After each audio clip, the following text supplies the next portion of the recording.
사랑의 흐름에 대해서 말씀을 살펴보겠습니다. 한 율법사가 예수님께 와서 물어봅니다.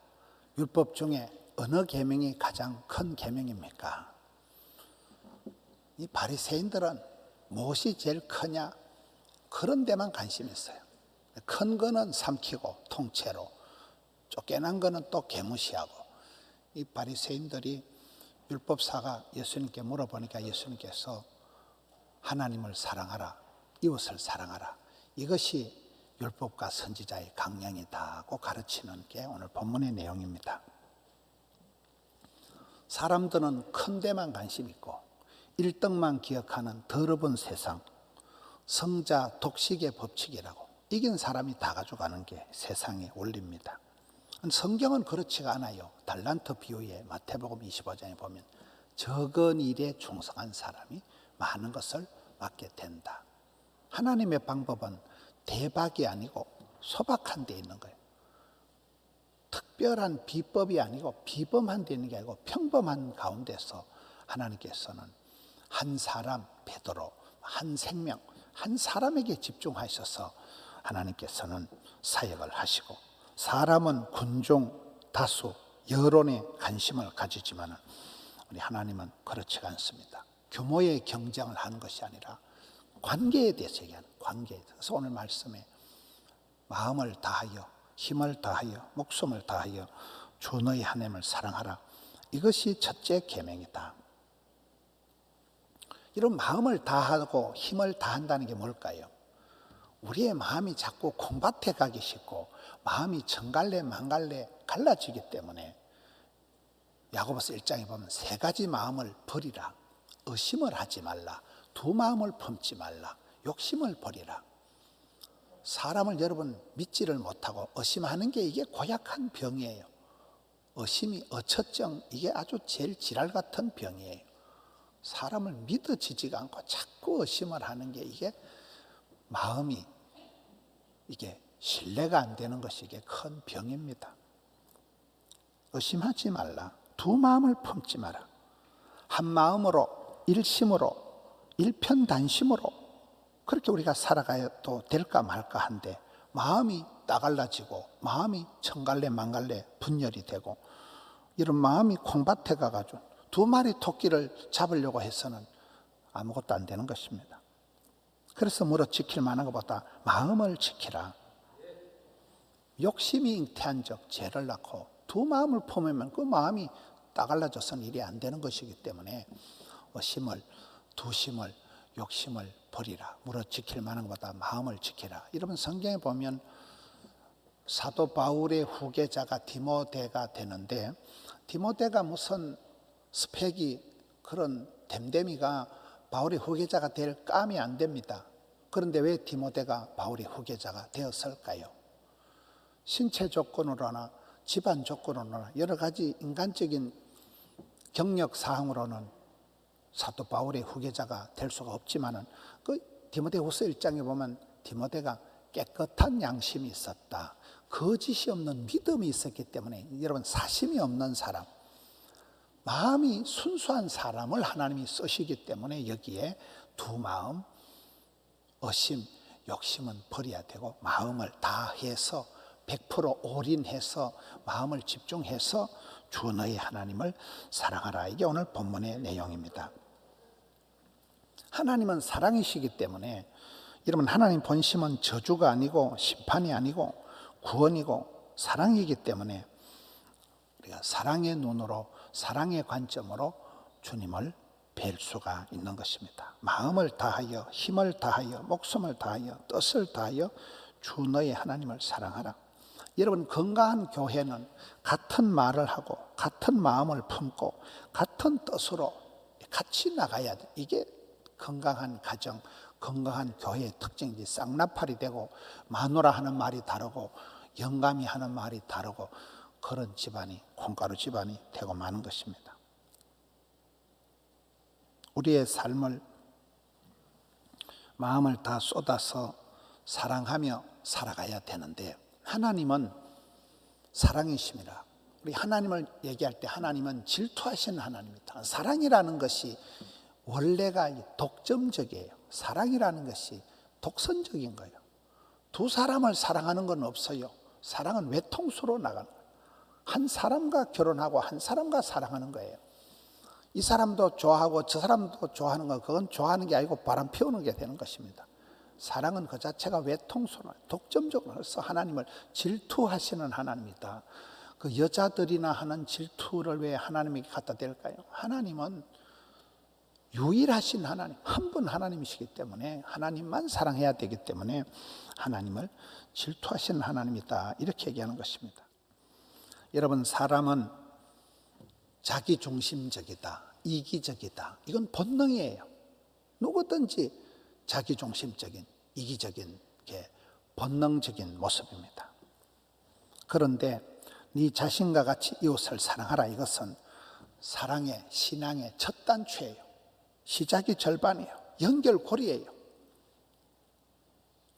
이기적으로 자기만 사랑하는 건 좀 문제가 있는 것이지만 하나님이 창조하신 자기를 사랑하는 건 아주 성경적이라는 거예요. 자존심을 내세우는 사람은 조금 문제가 있지만 주존심을 내세우는 사람은 좋은 사람이에요. 이런 다윗을 보세요. 이 할례 없는 자식이 살아계신 하나님의 군대를 모욕하는 건 내가 죽여버린다는 거예요. 하나님의 이름, 하나님의 영광에 민감한 사람, 하나님의 자존심, 주존심에 대해서 민감한 사람이 하나님 마음이 합한 자고 쓰임받고 부름받고 사랑받잖아요. 그렇습니다. 많은 사람들이 굉장히 자존감이 낮아요. 많은 사람들이 자상이 어두워요. 많은 사람들이 자기를, 자기 집구석을 쪽팔리게 생각하는, 부끄럽게 생각하는. 그러니 늘 자기는 두 번째고, 아이고 뭐 저는 괜찮아요, 아이고 뭐 알아서 하세요. 늘 자기는 두 번째, 세 번째 하고 남들을 배려한다고 하면서 나중엔 그런 사람이 훨씬 더 큰 문제를 일으킵니다. 오지랖을 피우지 말라고. 오지랖을, 네 앞가림을 하라는 거예요. 여기에 네 몸부터 챙겨라. 남의 인생에 콩나라 판나라 하기 전에 네 몸을 거룩한 산제물로 드리라. 이런 코로나 때에 코로나 때 영상이다, 랜선이다, 소용없어요. 얼굴을 마주보고 대면 예배를 드리다. 신앙생활은 짓고 독대 하나님과 나랑 단 둘이 다이렉트로 기도하고 대면 주의 얼굴을 구하고 그때 신앙이 자라는 거예요. 다른 건 다 변명이에요. 보면 여러분, 어떤 사람들은 집안의 환경이 말로 할 수 없이 복잡합니다. 간단하게 설명을 못합니다. 집안 구조가 할아버지, 할머니, 아버지, 어머니 내려오면서 그 집안의 흐름을 간단하게 설명을 못해요. 상당히 복잡해요.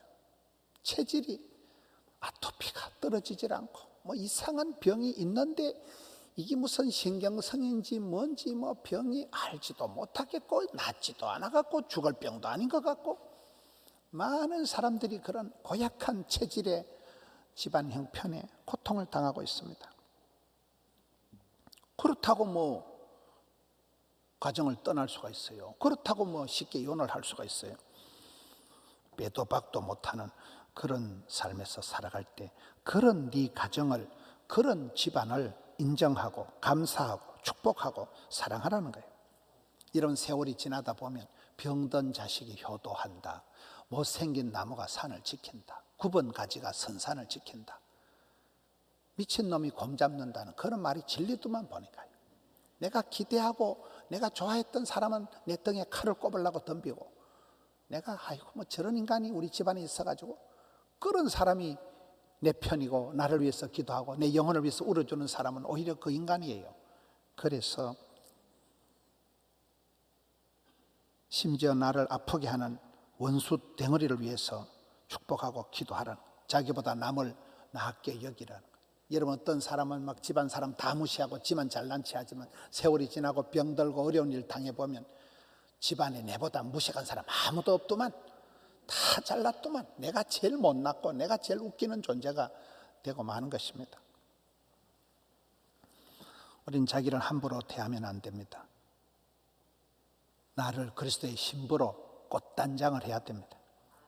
너희 몸을 하나님이 기뻐하시는 거룩한 산제물로 드려서 나 주의 기쁨이 되리라. 그렇게 기쁨이 되면 만남의 축복이 형성되고 선한 영향력을 미치고, 그래서 부름받고 쓰임받고 사랑받는 존재가 되면서 사랑의 공동체를 만들어서 추억의 동산, 은혜의 동산, 기적의 현장, 성령님이 역사하시는 현장, 잔치집처럼 풍성한 곳, 명절처럼 즐거운 가정, 설렘이 있는 곳, 배터리 충전하듯이 충전소가 되고, 행사가 행복이 되고, 행복한 가정, 신바람 나는 직장이 부흥되는 교회가 되는 것입니다. 그 사랑의 흐름이 흘러갈 때 하나님을 사랑하는 게 하나님을 경외하는 것이고, 부모님을 사랑하는 게 부모님 공경하는 것이고, 형제를 사랑하는 게 형제간에 우애하는 것이고, 부부간에 사랑하는 게 부부에 존경하는 것이고, 자녀를 사랑하는 게 자녀들이 순종하는 것이고, 나라 사랑, 교회 사랑, 가정 사랑, 자연 사랑,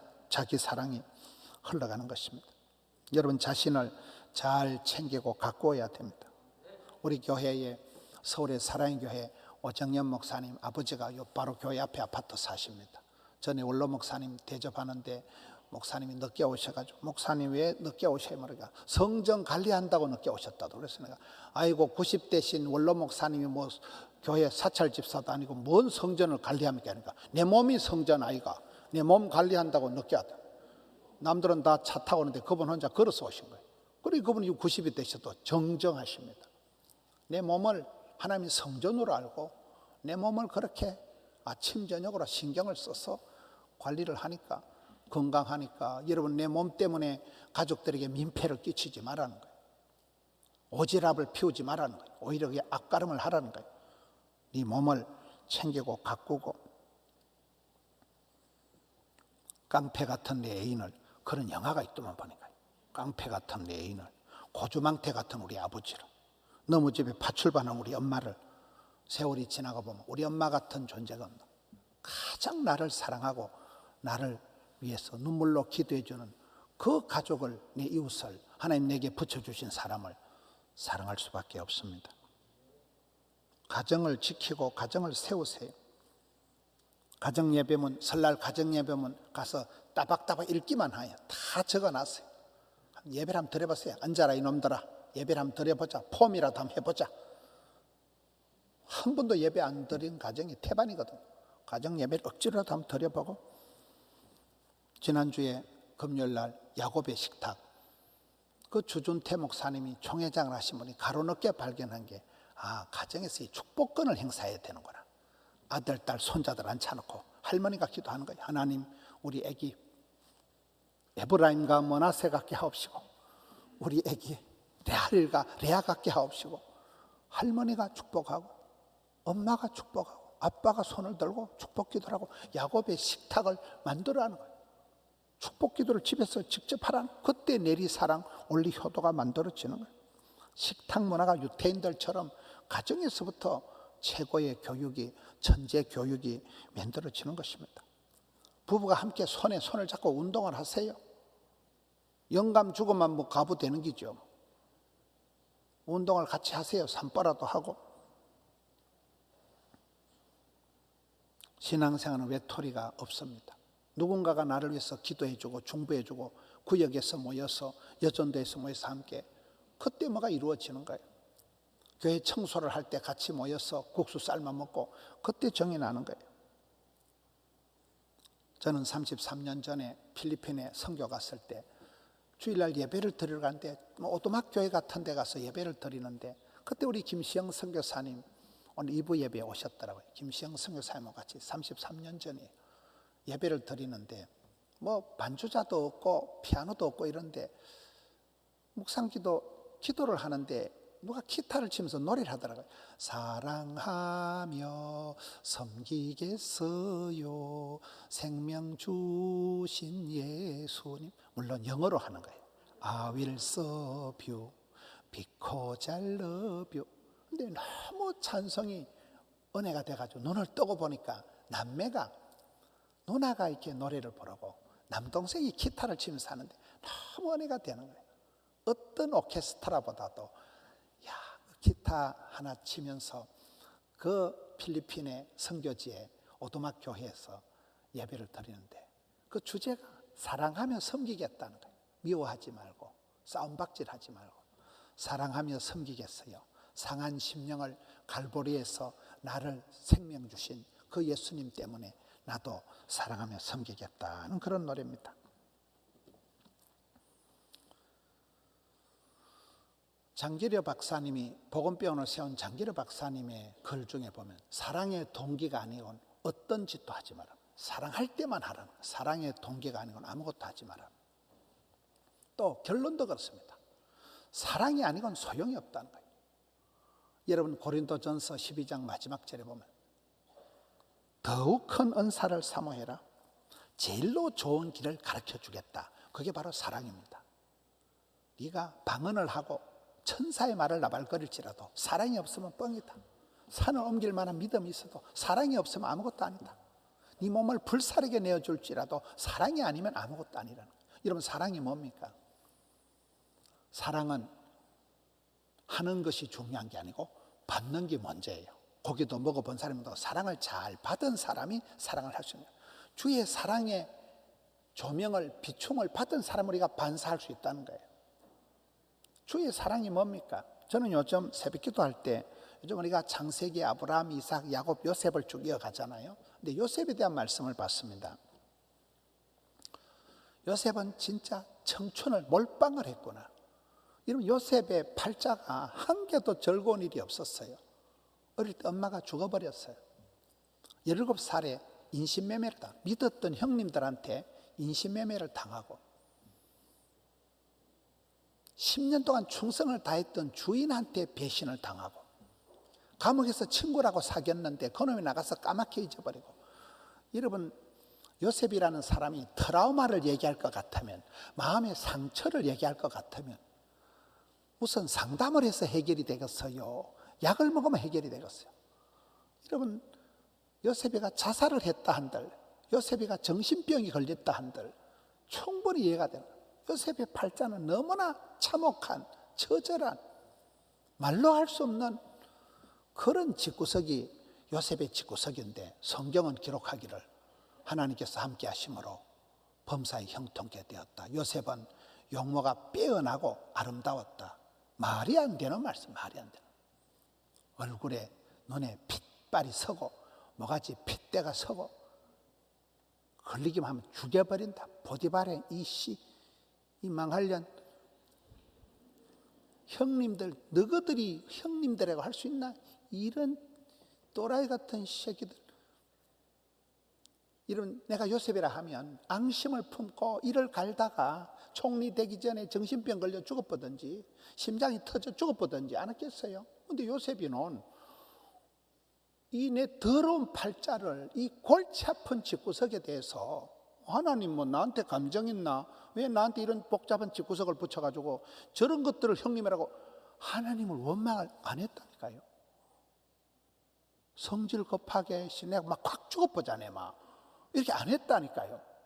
하나님이 시퍼렇게 살아계시는데 백주에 내가 이런 험한 꼴을 당하겠지만은 뭐 하늘이 무너져도 솟아날 구멍이 아니겠냐. 일단 자빠져 자자. 마음 편하게 잤어요. 고민 안 했어요. 머리 싸매고 고민 안 했어요. 이빨 갈고 이러지 않았어요. 그러니 용모가 아담하고 준수하고 편안한 가운데 여러분 요셉이가 총리가 되어서 7년 대기근 때 자기를 팔아온 형님들을 상봉을 하고 자기를 팔아먹었던 그 원수 덩어리들을 다 받아들여가지고 70명을 가족을 웰컴 다 감당을 해서 몇백만 명의 민족을 만든 사람이 요셉입니다. 그리고 요셉이 가장 예수님을 닮았다는 거예요. 구약 성경에서 예수님 닮은 게 60가지나 되는 게 요셉이잖아요. 이 예수님이 누굽니까? 예수님이 이 세상에 오셔서 30년 동안을 한 개도 기적을 안 했어요. 초라하게 사셨어요. 초라하게 사신 분이 예수님이에요. 예수님이 그렇게 사랑했던 제자 베드로가 허물투성이요. 노다지 실수하고 가장 믿고 맡겼던 가룟 유다가 예수님 팔아먹었습니다. 여러분 예수님이 무슨 보람을 느끼고 무슨 뭐 의리를 받고 그런 거 없었습니다. 처절한 삶을 실패한 것과 같은 인생을 살아고 마지막에 순날강도 같은 두 놈하고 같이 아주 세상 가장 흉악한 강도들하고 같은 취급을 받으면서 그렇게 초라하게 십자가상에서 처형을 당한 분이 예수님입니다. 왜 그렇습니까? 하나님이 세상을 이처럼 사랑해서 독생 성자 예수님을 보낼 때 아버지 내 못 간다, 나 안 갈란다, 전사들 보내라, 그래 안 했다니까요. 내 골치 아픈 집구석을, 내 이 험악한 팔자를 원망하지 않고 그대로 말 없이 그대로 그냥 지나간 거예요. 그대로. 그 예수님의 십자가의 사랑, 그 요셉이 겪었던 그런 초라한 처절한 청춘을 몰빵을 다 해가지고 다 허비한 것 같지만은 그 가운데서 온 집안을 구원한 것처럼 요셉을 가장 예수님을 닮은 사람이라고 할 때 예수님의 사랑이 그렇다는 거예요. 여러분, 우리가 엄마를 생각할 때 우리 엄마라는 존재는 비록 무식하고 비록 가난하고 비록 연약했지만 엄마가 나를 위해서 오매불망 평생을 피눈물을 흘리면서 나를 사랑해 주셨기 때문에 오늘의 내가 있는 거잖아요. 그러니까 하나님의 그 놀라운 사랑이, 엄청난 사랑이 있기 때문에 그래서 네가 하나님이 붙여주신, 짝지어주신 그런 가족을 존경하라는, 고주망태 같은 우리 아버지를, 파출번하는 가난하고 무식한 우리 엄마를, 어리버리한 내 동생을, 깡패 같은 내 애인을, 영화가 있더만, 깡패 같은 내 애인 영화가 있더만. 깡패들이 어디가 있습니다. 세리와 창기들, 성경의 세리는 순 도둑놈들이에요. 세리, 그 삭개오 세리장이 예수님이 제자가 되는 거잖아요. 가장 더러운 여자, 7 악하고 더러운 귀신에 시달렸던 막달라 마리가 가장 순결한 여자가 되는 거잖아요. 하나님의 사랑이 경건치 않은 나를 위해서, 사랑할 가치도 없는 나를 위해서 하나님 나를 사랑해 주셨기 때문에 그 사랑의 본을 받아서 그 사랑을 받은 자로서 나도 나와 관계된 이웃을, 가족을 사랑하며 존경하며 섬기며 살아갈 때 이 사랑의 흐름이 흘러가면서 내 같은 사람이 이렇게 사랑받는 존재구나. 내가 남들이 보기엔 초라할지 몰라도 나는 그리스도의 신부여 신부. 나는 하나님 나라에 사랑하는 자여. 그 사랑받은 자로서 나를 있게 해주신 부모님을 사랑하고 형제를 사랑하고 가족을 사랑하고 이웃을 사랑하고 그 사랑이 흘러서 하나님의 영광을 받으시는 것입니다. 이 명절에 여러분 사랑의 왕국을 만드세요. 여러분의 마음에 미움의 씀뿌리가 자리 잡지 않도록. 이성미 집사, 연예인 선교를 가장 많이 하는 이성미 집사가 사랑하기도 부족한 인생을 뭐 때문에 싸움박질하고 미워하고 살아가냐는 거예요. 헛된 짓을 하지 말라는 거예요. 두 마음을 품지 말라는 거예요. 두 마리 토끼를 잡으려고 하지 말라는 거예요.